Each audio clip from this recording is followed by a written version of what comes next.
जरा सोचिए, क्या कोई एक जगह आस्था और संघर्ष दोनों का सबसे बड़ा सेंटर हो सकती है? आज हम बात करने वाले हैं अयोध्या की कहानी की। एक ऐसी जगह जो सदियों से भारत के इतिहास और दिल दोनों में खास जगह रखती है। सिर्फ एक शहर के बारे में नहीं है, बल्कि ये भारत की पहचान से जुड़े कई गहरे सवाल भी उठाता है। अयोध्या की कहानी को समझने के लिए हमें इतिहास की कई परतों को एक एक करके खोलना होगा। तो चलिए इस सफर पर साथ चलते हैं। ये कहानी काफी जटिल है, तो इसे आसानी से समझने के लिए हमने इसे 5 हिस्सों में बांटा है। हम अयोध्या के एक छोटे से इंट्रोडक्शन से शुरू करेंगे, फिर इसकी हजारों साल पुरानी आस्था की जड़ों को देखेंगे, फिर समझेंगे कि विवाद आखिर शुरू कहां से हुआ, आजाद भारत में ये संघर्ष कैसे आगे बढ़ा, और आखिर में कोर्ट के फैसले और नए निर्माण की बात करेंगे। पहले हिस्से से शुरू करते हैं और ये समझते हैं कि अयोध्या आखिर है क्या।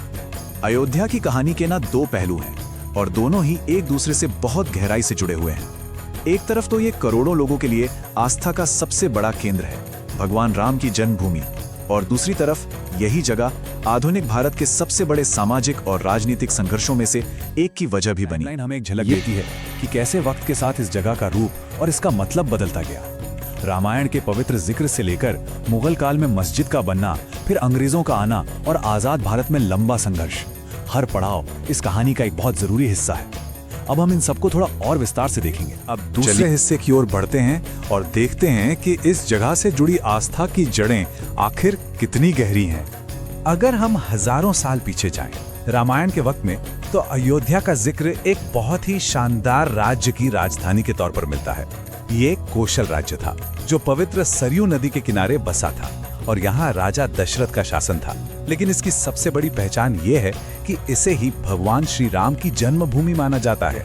गहरी और आस्था, यही विश्वास इस जगह को सिर्फ एक शहर नहीं, बल्कि एक जीता जागता तीर्थ बना देता है। और सच कहें तो यही वो नींव है जिस पर आने वाली सदियों का इतिहास लिखा जाना था। एक ऐसा इतिहास जिसमें विश्वास और विवाद दोनों ही शामिल थे। कहानी में एक बहुत बड़ा मोड़ आता है। यहाँ से हम उस विवाद की शुरुआत को समझेंगे जिसने इस जगह के इतिहास को हमेशा के लिए बदल कर रख दिया। 16वीं सदी में भारत में मुगल साम्राज्य की शुरुआत हुई। जो पहले मुगल सम्राट थे बाबर, उनके एक सेनापति थे मीर बाकी। उन्होंने ही 1528-29 के आसपास अयोध्या में एक मस्जिद बनवाई।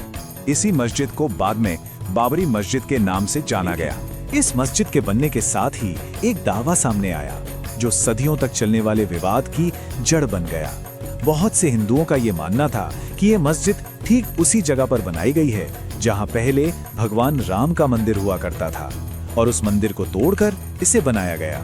बस यहीं से आस्था और इतिहास के बीच टकराव की शुरुआत हुई। जैसे वक्त आगे बढ़ा, ये विवाद भी बढ़ता चला गया। फिर आया 19वीं सदी का दौर, जब भारत पर ब्रिटिश हुकूमत थी। उन्होंने इस टेंशन को कम करने के लिए आप कह सकते हैं कि एक कोशिश की। साल 1855 में उन्होंने क्या किया कि पूरे कॉम्प्लेक्स में एक दीवार खड़ी कर दी। उसे 2 हिस्सों में बांट दिया गया। जो अंदर का हिस्सा था वो मुसलमानों के लिए नमाज पढ़ने के लिए, और बाहर का हिस्सा हिंदुओं की पूजा के लिए। पर देखिए, ये एक तरह का बस टेम्पररी सोल्यूशन था।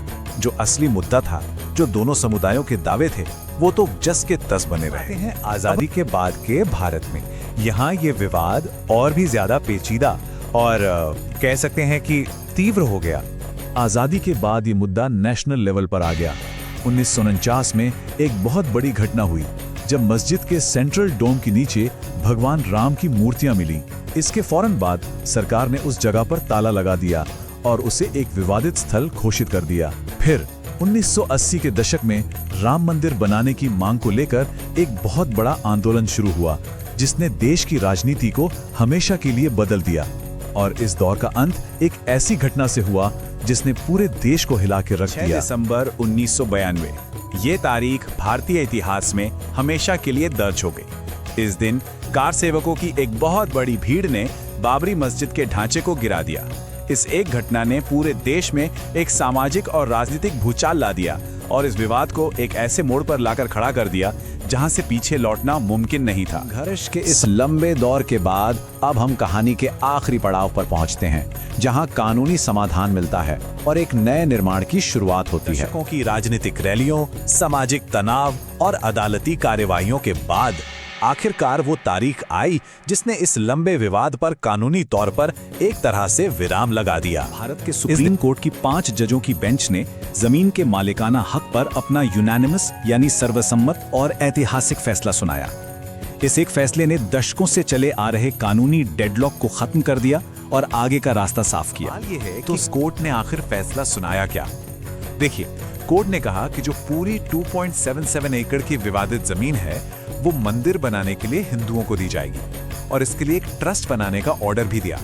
लेकिन साथ ही कोर्ट ने यह भी माना कि मस्जिद को गिराना गलत था और इसीलिए मुसलमानों को मस्जिद बनाने के लिए अयोध्या में ही किसी खास जगह पर 5 एकड़ जमीन दी जाए। कोर्ट के फैसले के बाद नए मंदिर का काम बहुत तेजी से शुरू हुआ। अगस्त 2020 में प्रधानमंत्री ने भूमि पूजन करके इसकी नींव रखी और फिर 22 जनवरी 2024 को एक बहुत बड़े समारोह में रामलला की मूर्ति की प्राण प्रतिष्ठा की गई, यानी मूर्ति को प्रतिष्ठित किया गया और मंदिर को भक्तों के लिए खोल दिया गया। अयोध्या में जो भव्य मंदिर खड़ा है उसे पारंपरिक मारू गुर्जर आर्किटेक्चरल स्टाइल में बनाया गया है, जो अपनी बारीक नक्काशी और शानदार बनावट के लिए जानी जाती है। और बनने के कुछ ही वक्त में ये भारत के सबसे बड़े तीर्थ और टूरिस्ट स्पॉट्स में से एक बन गया है, जहां हर दिन लाखों लोग दर्शन करने आते हैं। अयोध्या की कहानी हमें यही दिखाती है कि कैसे इतिहास, आस्था और पहचान सब एक ही जगह पर आकर मिल जाते हैं। ये सिर्फ एक मंदिर या मस्जिद की कहानी नहीं है, बल्कि ये भारत के जटिल अतीत और उसके बदलते हुए वर्तमान की कहानी है। ये एक ऐसा प्रतीक है जो हमें यह सोचने पर मजबूर करता है कि कोई समाज अपने इतिहास के साथ कैसे तालमेल बिठाता है और भविष्य की तरफ आगे बढ़ता है।